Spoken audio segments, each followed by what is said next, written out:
free to the states, no strings attached. But the House is not expected to meet until next month.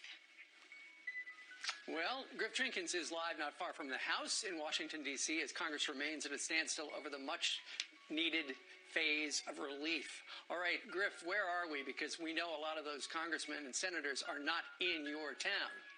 They're not indeed. Steve Ainsley, Brian, good morning. Congress is dithering on delivering more aid, but it is this group of more than 180 organizations and state and local officials that's writing to the congressional leaders like McConnell, Schumer, Pelosi, and McCarthy to include $500 billion in unrestricted aid in the next coronavirus relief bill. They say that since the economy has shut down, they have felt a dramatic downturn in state, local, territorial, and tribal revenues, triggering severe budget shortfalls not covered by the first three stimulus bills, enforcing austere measures like ones being made by Governor of Ohio, Mike DeWine, who's proposing a 20% across-the-board cut. Now, the authors of this letter write this, quote, "When the economy is ready to restart, these budget shortfalls will lead drags on the recovery if Congress does not act quickly. During the Great Recession, such budget gaps and the resulting cuts severely hampered the economic recovery. Now, in addition to $500 billion, they also want Congress to provide payroll guarantee plans like those of UK, Denmark, and the Netherlands, where 90% of all payroll costs for employers affected is paid for by the federal government. They want additional investments in unemployment insurance, another direct cash payment to Americans, and full funding for testing, treatment, and frontline worker PPE, as well as enhanced protections for essential workers." Now, the signatories include the Economic Policy Institute, the AFL-CIO, the Federation of American Teachers, and Main Street Alliance, among others. But this letter follows ones we reported here yesterday from the chairman of the National Governors Association, Larry Hogan of Maryland, Republican, partnering with New York's Andrew Cuomo, requesting $500 billion, exactly the same figure for state and local folks. But don't expect Congress to move quickly, guys, because they're in recess at least towards the end of April. The most we've gotten out of it is Speaker Pelosi saying she wants to sign something by the end of April. Guys? Griff, thanks so much. Now let's bring in South Carolina. He used to be a member of the House, South Carolina and GOP Senator Tim Scott. He's with the Senate Finance Committee member and author of a brand new book out today called Opportunity Knocks: How Hard Work, Community, and Business Can Improve Lives and End Poverty. It is on sale right now. So, Senator Scott, welcome. Appreciate you being with us today. Thank you, Brian. It's good to be with you and good to listen to your show today and every day.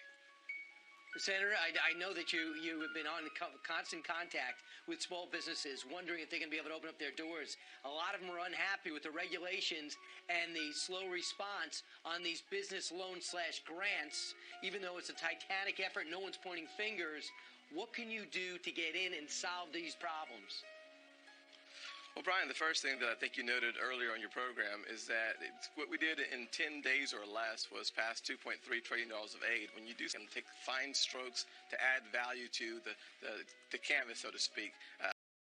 The business owner in the gym, he makes a very solid point. His point is simply this: some businesses are labor intensive, some are not. The overhead expenses for a small business that's a gym, hundreds of thousands of square feet, your revenue goes towards the rent. It goes towards the mortgage more so than it does the employees. We need to look at an equilibrium and do a targeted approach to helping businesses either stay open or get back open. The way you do that is to go back into the CARES Act. And while it is, in fact, the paycheck protection, if you have no business, you have no paycheck. So I advocate on behalf of small businesses that are not labor intensive to have a different formula. If we're back in Congress, and I hope we get back there as soon as possible, and if necessary, let's go back and solve these problems if we can't get our Democrat friends to come to the table, as they just recently blocked $250 billion of additional aid to the small businesses so they can keep their employees. Block that. So if we have a chance to go back, we should start targeting businesses and sectors so that the relief actually ends up keeping businesses open and paychecks flowing. Senator, yesterday morning we were talking about that severe weather that hit your state, my former state, or I always consider myself a South Carolinian. But you're always a South Carolinian. Always South Carolinian. My sister lives in the city where you are right now, right behind you, and she said that the weather was terrible there. It was actually bad in New York too. And I woke up this morning and saw the report that 9 people died in our state in South Carolina. I'm so sorry for those families. Where did it hit? And what's your reaction? So there's several counties that have been negatively impacted. Just imagine on top of the COVID-19 to have tornadoes come in and a devastating factor. Seneca, near Lindsey Graham's home, 1 person died. Berkeley County, where I live, we have devastation all over the place. Hundreds of thousands of people without power. died, at least in Hampton County, and it's sprinkled throughout going towards the coast in rural parts of South Carolina where it's even more difficult to get aid at times. So we certainly need your prayers. I'm thankful that our governor has been all hands on deck, and we are targeting the relief in the necessary way. At the same time, we're balancing the COVID-19 virus and the outbreak. There is so much going on. I read this morning that apparently one of the tornadoes that touched down in South Carolina made a path 160 miles long, which is unbelievable. Senator, today is a big day.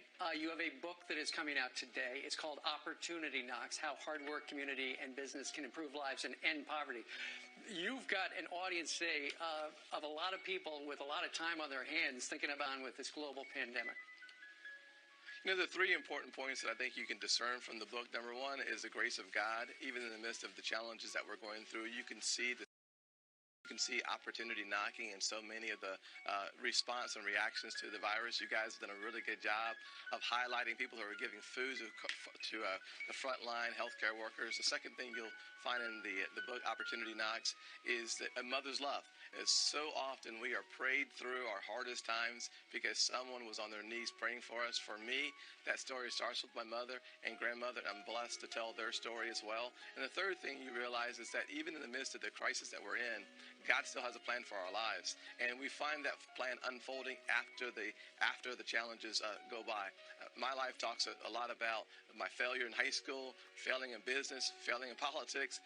Failure for me isn't fatal if you don't quit. And most of my opportunities were on the other side of my obstacles. And even with my relationship with President Trump, we have become really good friends because of challenges that we've had, and we faced them together, and we've overcome those challenges. And so the book really talks about were birthed because President Trump was willing to sit down and have a conversation, a hard conversation, and in the aftermath, he said, let's go do things together and help people who are very vulnerable. That story of how that happened is in the chapters in the Opportunity Knocks. Right, Great. and you also talk about race, and it's out there, and how you deal with it, and what everyone can learn from it, because it didn't debilitate you, but you did take note of it. No. And we're always working our way through it. Yeah. Yeah, and Brian, you make a really good point there. I certainly don't shy away from the conversation of race, but I also like to emphasize the fact that when you're having a conversation about race, sometimes it's a good conversation. My mentor was a white guy, a Chick-fil-A operator, who saw something in me that I could not see in myself. He dedicated what turned out to be the last 4 years of his life. He died at 38 years old. The last 4 years of his life became the first 4 years of my new way of thinking, my new perspective, crafted in his heart, and through the grace of God, he changed my life. There's a lot of stories about race that we need to hear, not just the ones that seem to be negative. Got it. Thanks so much, Senator Tim Scott. Congratulations on the book. I'll talk to you on radio about it in a little while. And you are no Look forward to failure. it. God bless. Thank you. Congratulations. God bless you. Thank you, ma'am.